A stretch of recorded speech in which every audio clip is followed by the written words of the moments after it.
Assalamualaikum warahmatullahi wabarakatuh. Apa kabar pemirsa TV Kepri? Kita jumpa lagi dalam Salam Sehat Kepri Sehat dengan bekerja sama dengan Room Kital Dr. Midiato Suratani Tanjung Pinang. Kita akan membahas berbagai macam tema terkait dunia kesehatan bersama dokter yang ahli di bidangnya langsung, dan tentu saja di sini saya tidak sendirian, sudah bersama Dokter Avianti.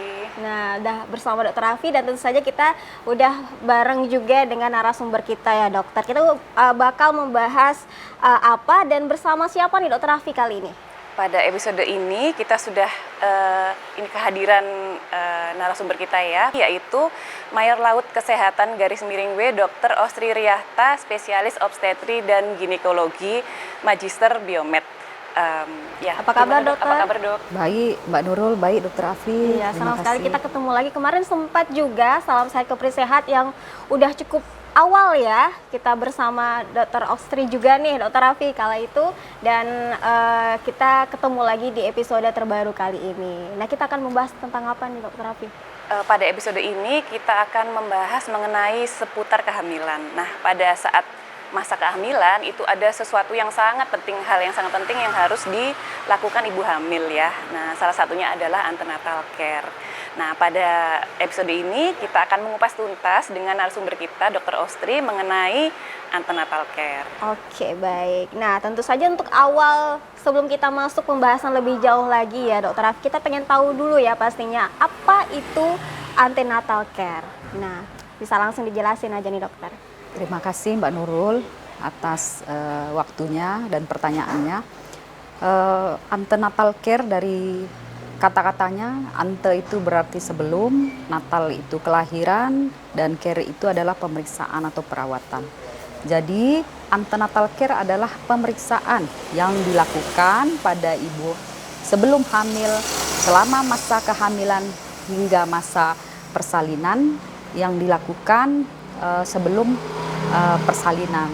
Jadi pemeriksaan dilakukan pada ibu sebelum hamil, selama hamil hingga persalinan. Itu adalah antenatal care. Oke, baik. Berarti sebelum hamil juga sudah dilakukan pemeriksaan? Iya, Mbak Nurul, harus. Jadi ibu yang akan hamil itu perlu dipersiapkan kondisinya untuk kehamilan yang sehat. Apakah ini termasuk dalam kategori apa ya istilahnya dokter, bila ingin segera hamil begitu? Promil. Promil Ya. Program hamil. Jadi program hamil itu termasuk di dalamnya, yaitu persiapan ibu sebelum memasuki masa kehamilan. Biasanya dokter akan memberikan suplemen asam folat 3-6 bulan sebelum kehamilan. Seperti itu. Kemudian dok, kepentingannya apa ya dok diberikan asam folat untuk pada program hamil? Jadi program rutin yang kita berikan, biasa pemberian asam folat itu berguna untuk pencegahan terjadinya, seperti Dokter Afi ketahui bahwa bayi-bayi ada resiko untuk terjadi neuron tubal defect. Jadi penundaan atau tidak terjadinya penutupan saluran saraf tulang belakang, sehingga bisa menyebabkan kelainan pada bayi. Jadi penting sekali asam folat untuk ibu yang merencanakan kehamilan. Terus apabila dok ini ibunya itu tidak merencanakan kehamilan tapi diketahui sudah hamil gitu misalnya, jadi kan nggak ada promilnya nih, nggak ada program hamilnya. Jadi itu bagaimana dok? Terima kasih Dokter Afi. Jadi walaupun sebelumnya dia tidak ada atau belum mendapatkan suplemen tersebut, tidak apa-apa, kan ada ininya dok, ada pepatah mengatakan lebih baik terlambat daripada tidak sama sekali. Jadi bisa diberikan sesudah mengetahui usia kehamilan, bisa diberikan asam folat.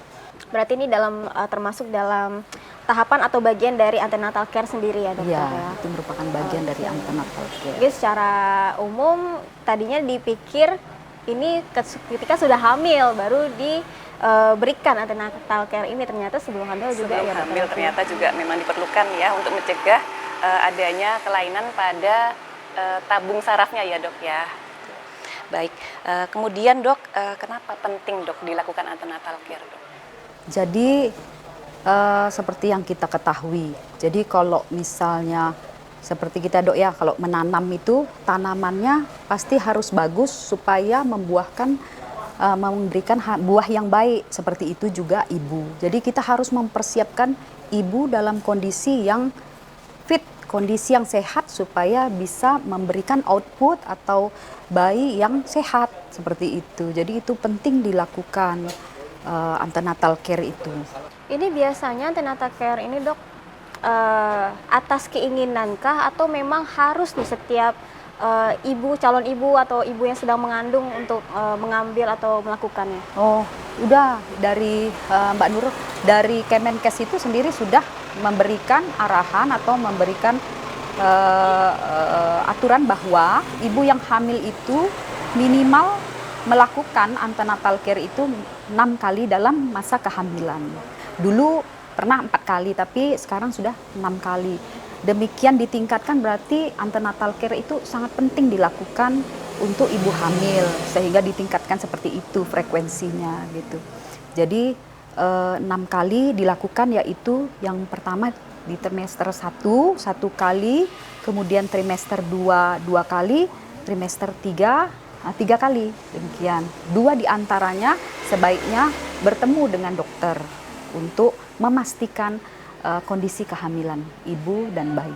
Berarti bisa dikatakan sangat penting ya dokter ya? Penting sekali ya. Nah kemudian dok, pemeriksaan apa saja dok yang akan dilakukan pada saat antenatal care? Jadi pemeriksaan antenatal care itu ada disebut 10T. Jadi 10T yang pertama itu adalah timbang berat badan. Jadi ibu pada saat pertama kali melakukan pertemuan dengan tenaga kesehatan itu akan ditimbang. Jadi diketahui bahwa ibu itu berat badannya berapa, apakah ada obesitas atau tidak, terus apakah ibunya malah berat badannya kurang, itu sangat mempengaruhi nanti tata laksana ke depannya. Misalnya ibunya kegemukan, pasti itu akan meningkatkan yang namanya kehamilan resiko tinggi. Sedangkan ibunya kalau misalnya kurus atau pertambahan berat badannya tidak sesuai dengan usia kehamilan, akan menghasilkan output bayi BBLR ya dokter ya. Jadi bayinya kecil.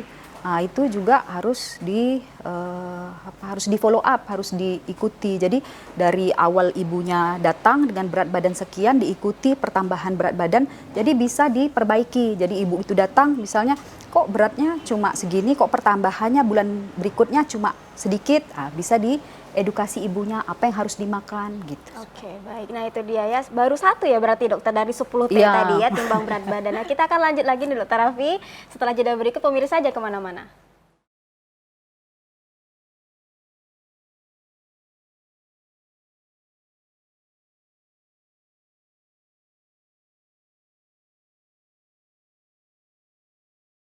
Terima kasih pemirsa masih bersama kami di Salam Sehat Kepri Sehat bersama saya Nurul. Saya Avianti. Dan dengan narasumber kita bersama Dr. Ostrini terkait kita membahas tadi antenatal care ya, dan udah sampai ke apa ya tadi tahapannya yang dilakukan Tahapan ya pertama, dokter ya. ya. Pemeriksaan yang dilakukan pada saat antenatal care. Nah pertama sekali tadi timbang berat badan. Timbang berat badan. Nah selanjutnya Yang apa T yang lagi berikutnya nih? adalah tensi, Mbak Nurul. Tensi itu penting karena ibu hamil itu cenderung biasanya akan mengalami tensi yang meningkat, atau yang kita takutkan adalah preeklamsi. Jadi preeklamsi itu kadang-kadang yang seringnya memang di saat usia kehamilan trimester 3 atau kehamilan hamil tua. Tetapi tidak menutup kemungkinan preeklamsi itu sudah dimulai pada trimester 2 gitu. Jadi supaya tahu kalau misalnya ibu ini apakah memang mempunyai resiko preeklamsi sebelumnya. Jika memang tensi sudah didapatkan tinggi dari awal kehamilan, itu bisa dilakukan rujukan. Jadi tidak dilakukan hanya pada tahap pertama, misalnya di nakes, misalnya di bidan, tapi bisa dirujuk ke dokter yang lebih ahli untuk pemberian obat-obatan dan pemeriksaan. Biasa kita lakukan pemeriksaan protein kencing, protein uri, apakah ada sampai mengganggu fungsi ginjal atau tidak gitu. Jadi tekanan darah itu juga penting, Mbak Nurul. Yang berikutnya adalah tetanus toksoid. Jadi apakah ibu hamil ini sudah mendapatkan vaksin tetanus toksoid? Ya, ini penting karena pada proses persalinan pasti ada luka. Jadi ada resiko ibu untuk terjadi kemasukan bakteri yang atau bisa menyebabkan tetanus. Nah, tetanus ini dicegah dengan vaksin tetanus toksoid tersebut gitu. Berarti ini diberikan ketika hamil awal. Yang berikutnya itu adalah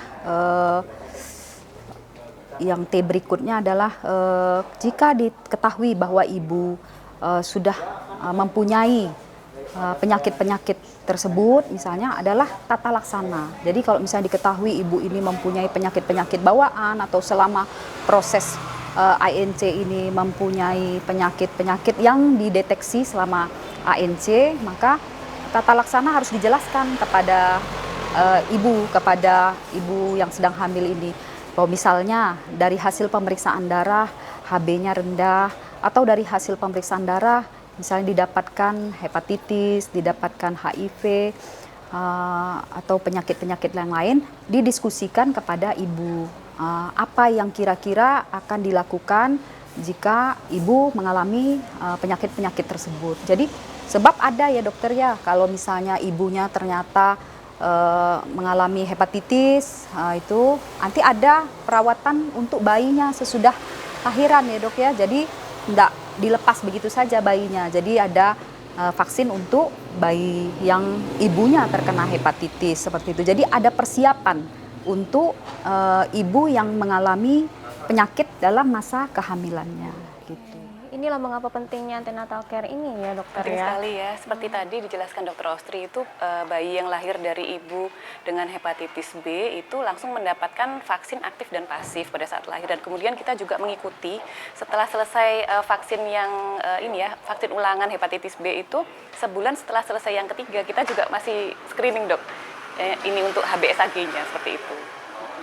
Jadi penting memang dipersiapkan dari sejak antenatal ya dok ya? Iya, jadi diketahui bahwa ibu ini memerlukan tindakan apa dengan penyakit sedemikian. Jadi tindakan-tindakan tersebut itu sesuai dengan penyakit ibu gitu. Mbak. Kalau misalnya tidak terdeteksi ini berbahaya juga bagi ibu juga kandungannya ya dokter. Benar ya? Mbak Nurul.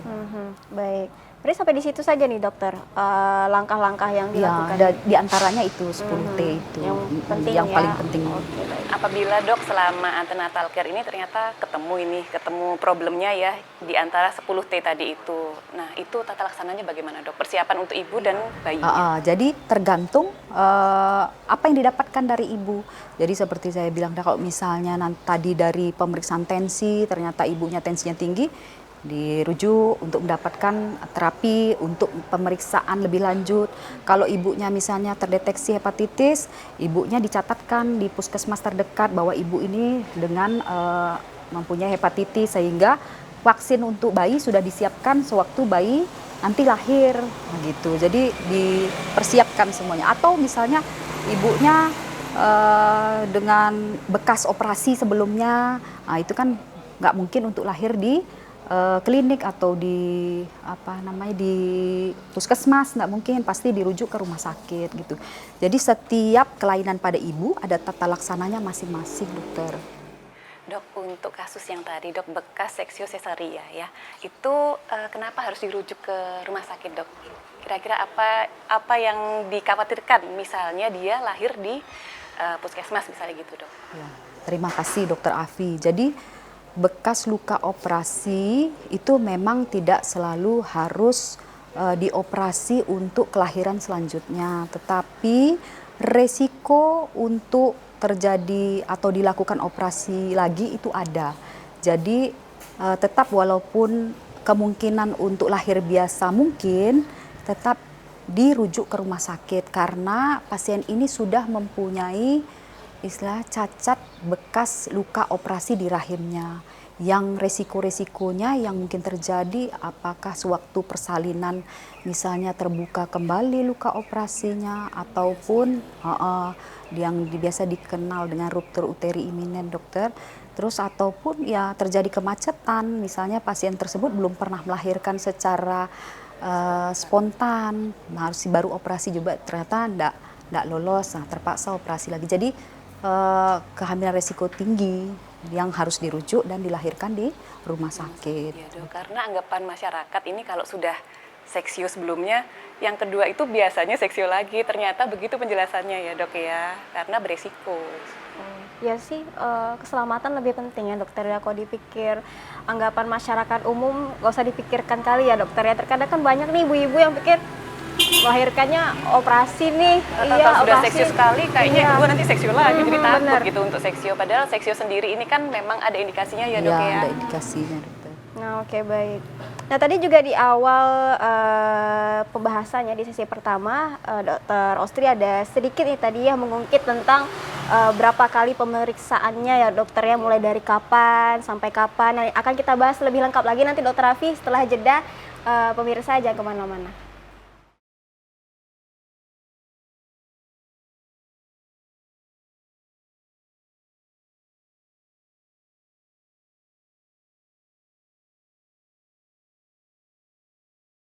Baik pemirsa, masih bersama saya Nurul Saya Avianti.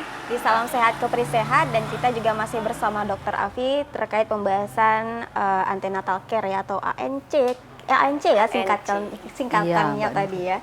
Oke, tadi kita udah membahas berbagai macam kenapa penting banget nih antenatal care ya Dokter Raffi, juga tahapan-tahapan yang dilakukan biar adanya penanganan dini bila ditemukan adanya problem pada Ibu hamil untuk demi keselamatan ibu dan janinnya ya. Dan ini sangat dianjurkan atau harus ya Dokter Ostri ya dilakukan untuk keselamatan ibunya juga kandungannya. Janinnya ya. Tadi di awal sudah dijelaskan ya Dok mengenai jadwal pemeriksaan antenatal care. Nah, jadi sebaiknya untuk pemeriksaan antenatal care ini berapa kali Dok sesuai rekomendasinya? Terima kasih Dokter Afi. Jadi dahulu itu dari pemerintah mengatakan bahwa cukup 4 kali selama kehamilan ibu melakukan ANC. Tetapi Kemenkes peraturan yang terbaru itu menyatakan bahwa minimal 6 kali pemeriksaan terhadap ibu selama masa kehamilan. Jadi 1 kali di trimester pertama, yang kedua kali trimester kedua itu 2 kali, dan di trimester ketiga 3 kali. Jadi total adalah 6 kali. 2 diantaranya harus dilakukan di dokter gitu untuk mengetahui lebih detail mengenai kondisi bayi di dalam kandungan ibu. Demikian. 2 diantaranya itu pada saat kapan Dok? Sebaiknya trimester 1 atau bagaimana begitu Dok? Jadi penting juga pada saat trimester pertama untuk mengetahui posisi kehamilan. Kadang-kadang tidak menutup kemungkinan kehamilan itu yang pas tidak beruntung, ibu kehamilan itu di luar kandungan. Jadi tahunya dari mana? USG. USG itu mengetahui ini kehamilan di luar atau di dalam. Jika sudah di dalam, kembali ke bidan atau kembali ke nakes di puskesmas, boleh nanti dilanjutkan pemeriksaan beliau di puskesmas kalau baik-baik. Dan pada saat akhir, sewaktu mungkin trimester ketiga, sewaktu akan masuk ke proses persalinan untuk memastikan lagi apakah tidak ada halangan untuk lahir biasa, posisi bayi sewaktu mau lahir ini apakah sudah baik atau belum, seperti itu. Minimal 2 kali, dokter. Jadi sesuai dengan jadwalnya tadi ya Dok, di akhir kehamilan makin sering ya Dok Ya, antenatal care-nya, makin karena sering. tadi karena untuk persiapan kelahiran ya Dok ya. Atau mungkin ada masalah khusus Dok yang seringnya muncul di trimester 3? Nah, jadi trimester 3 itu seperti yang saya tadi kemukakan, biasanya itu penyakit-penyakit yang menyerang ibu hamil itu atau sering terjadi pada ibu hamil itu banyak yang muncul itu pada trimester ketiga atau hamil tua, seperti hipertensi itu biasanya munculnya seringnya pada trimester 3. Nah itu kalau seperti itu kan penataan lanjutnya biasanya kita rujuk pasiennya kalau udah dengan tensi tinggi untuk pemeriksaan fungsi ginjal dan protein uri, seperti itu. ketika sudah mendekati kelahiran ya, udah mau melahirkan baru terdeteksi ada problemnya begitu ya dokter? Bisa. Makanya itu trimester 3 itu penting untuk dilakukan lebih sering daripada trimester yang sebelumnya. Untuk dokter Ostri sendiri mungkin pernah nggak ketemu pasien yang bisa jadi melakukan ANC ini pada bidan sebelumnya gitu ya, udah kemudian entah itu terlambat ditemukannya problem atau bagaimana, baru ketika pengecekan bersama dokter itu baru ada gitu, jadi bisa dibilang nih penanganannya bisa dibilang sulit atau bagaimana gitu dokter? Yang pernah beberapa terjadi sama kami dirujuk, itu ternyata tidak diketahui dari awal. Memang biasanya kalau itu ari-ari itu penting untuk diketahui apakah ari-ari ini letaknya di mana, di atas, di bawah, menutupi jalan lahir, itu penting untuk diketahui. Itu sulit untuk diketahui dengan hanya palpasi atau pemeriksaan fisik, tetapi perlu dilakukan dengan pemeriksaan penunjang USG. Ditemukan biasanya pada saat-saat akhir atau trimester 3 tapi awal. Yang biasanya dikeluhkan adalah pasiennya flek-flek.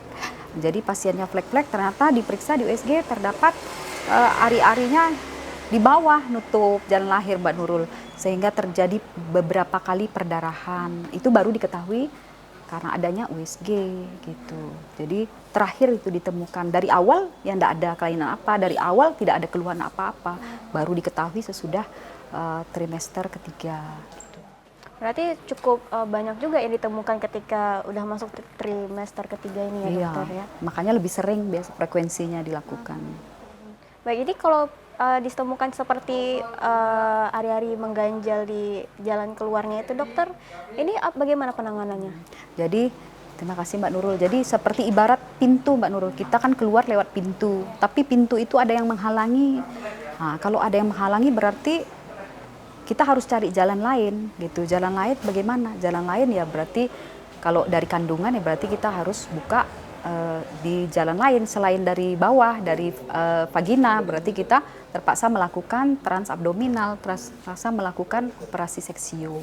Untuk posisi ari-ari sendiri dok, jadi kan ini tadi pentingnya dok ya, mengunjungi dokter, jadi kontrol ke dokter kandungan yang pertama di trimester 1 tadi untuk melihat apakah posisi janinnya memang di dalam kandungan atau di luar.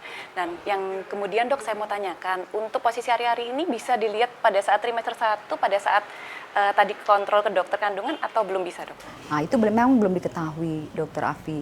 Biasanya diketahui itu posisi ari-ari itu menutup atau tidak setelah terbentuk SBR, segmen bawah rahim. Segmen bawah rahim itu terbentuk di usia kehamilan kurang lebih 28 minggu. Jadi memang disitulah baru kita bisa mendiagnosa itu ari-ari apakah letak pinggir atau menutup total di usia-usia kehamilan seperti itu. Gitu. Kalau awal memang kita belum bisa mendeteksi bahwa itu ari-ari menutup atau tidak. Demikian. Itu kunjungan keduanya ya dok? Ya, kunjungan kedua nanti trimester 2. Kunjungan keduanya. Setelah segmen bawah rahimnya terbentuk setelah 28 minggu ya dok ya. Nah kemudian dok tadi sudah dijelaskan sebelumnya antenatal care bisa dilakukan di bidan. Nah jadi kasus yang seperti apa yang antenatal care itu harus dilakukan dokter kandungan dari awal sampai akhir dok? Jadi itulah gunanya 10T itu. Jadi deteksi dari awal. Kalau ibunya sudah dideteksi bahwa ibunya obesitas, BMI lebih daripada 24, itu lebih baik dirujuk pasiennya. Kemudian lewat tensinya sudah di atas 140 per eklamsi, dirujuk pasiennya. Jadi atau dari anamnesa diketahui bahwa pasiennya mempunyai bekas operasi sebelumnya, nah, itu lebih baik dirujuk. Jadi pasien-pasien dengan kehamilan resiko tinggi atau kehamilan resiko sangat tinggi lebih baik dirujuk ke ahlinya gitu. Kalau misalnya masih fisiologis dengan harapan bisa lahir biasa, itu enggak apa-apa, masih bisa dilakukan di nakes misalnya bidan atau di puskesmas masih bisa. Tapi kalau sudah mempunyai resiko lebih baik dirujuk. Jadi memang tujuan dari antenatal care sendiri ini adalah untuk keselamatan ibu dan janin ya dok ya tentunya ya dok. Baik, wow, luar biasa sekali pembahasan kita nih ya, mengingatkan kembali pentingnya antenatal care bagi ibu hamil ya, dan promil ya tadi, Program hamil. program hamil. Oke, baik. Jadi apa nih yang diharapkan nih Dokter Rostri bila antenatal care ini telah dilaksanakan pada ibu dengan baik? Jadi seperti yang sudah saya kemukakan di awal tadi Mbak Nurul, bahwa untuk menghasilkan anak yang sehat itu kita harus mempersiapkan ibunya supaya sehat dulu. Jadi ibu yang sehat itu dimulai dari sebelum kehamilan, dilakukan perawatan selama kehamilan sampai dengan persalinan. Jadi dengan usaha kita melakukan perawatan, melakukan treatment kepada ibu, itu harapan kita bahwa output yang bayi yang dilahirkan itu dalam kondisi baik. Ini semuanya tujuannya ada untuk menurunkan angka kematian ibu dan angka kematian bayi. Iya, terima kasih banyak Dokter Rostri atas waktunya sudah berbagi bersama kita ya Dokter Raffi ya. Luar biasa sekali terkait dengan ANCE atau antenatal care pada Salam Sehat Kepri Sehat episode kali ini. Baik, pemirsa TV Kepri, terima kasih banyak juga atas kebersamaan Anda. Jangan lupa saksikan Salam Sehat Kepri Sehat episode selanjutnya hanya di TV Kepri. Bersama saya Nurul Baitisa Putri. Saya Avianti. Kami pamit. Wassalamualaikum warahmatullahi wabarakatuh. Salam sehat, Kepri Kepri sehat. Sehat.